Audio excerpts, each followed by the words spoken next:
ডাকসু নির্বাচনে ভোট গ্রহণের পর এখনও চলছে গণনা। ভোট পড়েছে ৮০% বেশি।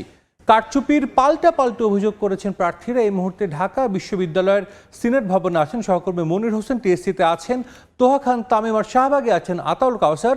প্রথমেই সরাসরি যাচ্ছি কাউসারের কাছে। ডাকসু নির্বাচনে ভোট গণনা চলছে। ভেতরে আমি ঢাকা বিশ্ববিদ্যালয়ের ভেতরে বেশ কিছু জায়গায় গিয়েছি, বেশ কিছু কেন্দ্রেও গিয়েছি। কেন্দ্রগুলোর সামনে উৎসুক নেতাকর্মীদের এবং সাধারণ শিক্ষার্থীদের ভিড় রয়েছে। তারা অধীর আগ্রহে অপেক্ষা করছেন যে কখন ফলাফল দিবে। বিশেষ করে যেহেতু সিনেট কেন্দ্র থেকে ফলাফল ঘোষণা করা হবে, কাজেই সিনেট কেন্দ্রের সামনে কিছুটা ভিড় আছে, তেমনটি আমি দেখেছিলাম। এই মুহূর্তে আমি আছি শাহবাগ থানার সামনে। শাহবাগ থেকে ঢাকা বিশ্ববিদ্যালয়ে ঢোকার মুখে যে দুটি সড়ক রয়েছে, মোট 3টি সড়ক রয়েছে আসা যাওয়ার, জাদুঘরের সামনের এবং আশপাশের যে 3টি লেনই এই মুহূর্তে বন্ধ করে দেওয়া হয়েছে। এবং দেখছেন যে প্রচুর মানুষ কিন্তু যে ব্যারিকেডের অপর প্রান্তে রয়েছে। সকল উৎসুক জনতা অন্তত আরও 2 ঘন্টা আগে থেকে এখানে এবং ঢাকা বিশ্ববিদ্যালয়ে ঢোকার যে আরও গেটগুলো রয়েছে সেই গেটগুলোতে তারা ভিড় করছেন।